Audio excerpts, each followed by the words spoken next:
The Hollow of Harrow County in the autumn of 1978, the small town of Harrow, nestled deep in the Appalachian foothills of eastern Kentucky, was a place few outsiders ever visited. The coal mines that once fueled its economy had long dried up, leaving behind sagging porches, rusted trailers, and a population of just under 300 souls. The dense forest surrounding Harrow swallowed the town whole, its gnarled trees clawing at the sky like skeletal hands. Locals spoke little of the outside world. They didn't trust it, and even less of the strange things that happened in their own backyard. That was, until the disappearance of Marybeth Carver. Marybeth was a quiet woman, 32 years old, with sunken eyes and a nervous habit of twisting her auburn hair around her fingers. She worked the counter at Tilley's General Store, the only place in Harrow where folks could buy canned goods or a pack of smokes without driving 40 miles to the nearest city. On October 12th, she didn't show up for her shift. Tilly, a stout woman with a smoker's rasp, figured Marybeth was sick or nursing a hangover, nothing unusual. But when 2 days passed without a word, Tilly sent her nephew, Jimmy, to check on her. Jimmy found Marybeth's trailer at the edge of town, where the pavement gave way to gravel and the forest loomed close. The door hung ajar, creaking on its hinges in the wind. Inside, the place was untouched. A half-eaten sandwich sat on the kitchen table, the TV buzzed with static, and a single shoe, a scuffed white sneaker, lay abandoned by the couch. There was no sign of a struggle, no blood, no note. It was as if Marybeth had simply stepped out of her life mid-breath. Word spread fast in Harrow. Some said she'd run off with a man, others whispered she'd finally cracked under the weight of small-town monotony. But Jimmy couldn't shake what he'd seen outside her trailer, a trail of faint, uneven footprints leading into the woods. They weren't Marybeth's. Her other sneaker was still by the couch. These prints were bare, too large, and pressed so deep into the damp earth it looked like whoever made them weighed far more than any man ought to. Sheriff Amos Reed, a grizzled veteran with a limp from a mining accident, organized a search party.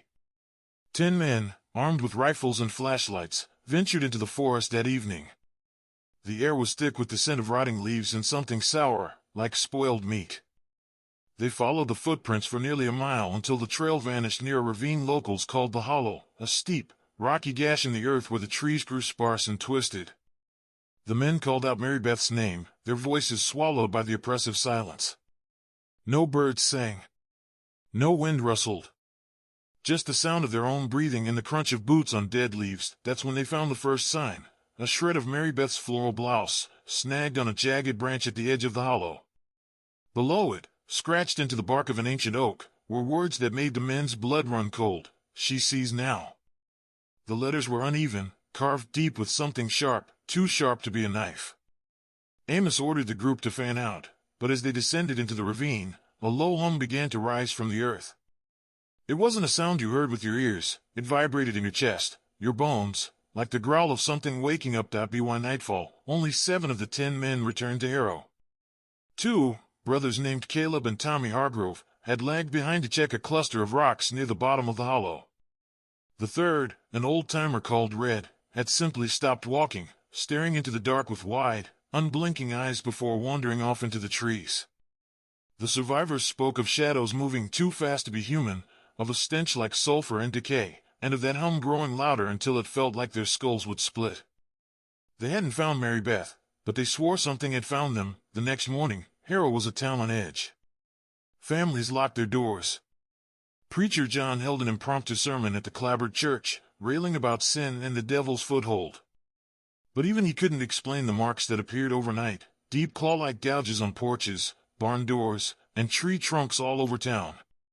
They weren't random, each set formed a rough circle, like a brand, and at the center of one, scratched into the side of Tilly's store, were the words, "We see now." Amos called for help from the state police, but a freak storm rolled in, cutting Harrow off from the outside world. Phone lines went dead. The single road out of town flooded under a torrent of black water from the hills. Trapped, the townsfolk turned to old stories, tales their grandparents told about the hollow. It was said to be a cursed place, a scar left by something ancient that had crawled up from the earth long before the first settlers arrived. Miners avoided it, claiming they'd heard voices down there, begging or laughing or both.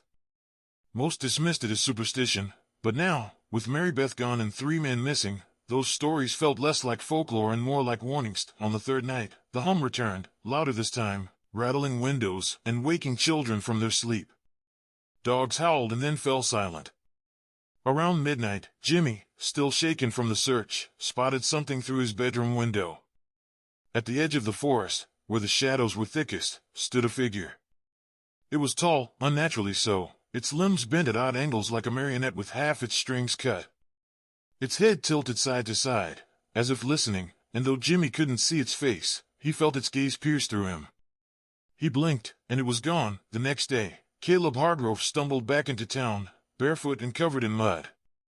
His eyes were wild, his voice a broken rasp. He said he'd found Tommy, or what was left of him, deep in the hollow. Tommy's body had been strung up between two trees, his chest split open like a gutted deer, but his face was frozen in a smile. Caleb babbled about the Watchers, things that moved in the dark, things that whispered his name. He said they'd let him go to deliver a message. Harrow belongs to us now. Before anyone could stop him, Caleb grabbed Amos's pistol from its holster and shot himself through the temple. Panic took hold.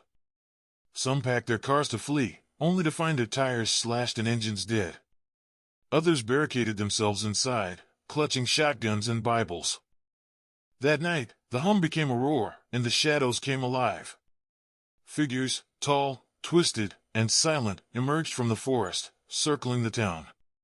They didn't attack, not at first. They just watched, their presence a suffocating weight. Then the screaming started. By morning, Harrow was a ghost town.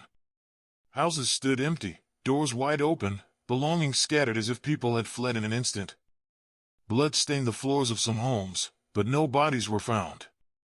The only trace of life was a single Polaroid, discovered years later by a hiker, wedged under a rock near the hollow. It showed Marybeth Carver, her face blank and her eyes hollow, standing among a crowd of shadowy figures. Scrawled on the back in shaky handwriting were 3 words: "They see everything." The state sealed off Harrow in 1980, citing a chemical spill from an abandoned mine. The forest has since reclaimed the town, burying its secrets under a canopy of thorns and silence. But those who venture too close swear they hear it still, that low, bone-deep hum, and feel the weight of unseen eyes watching from the dark.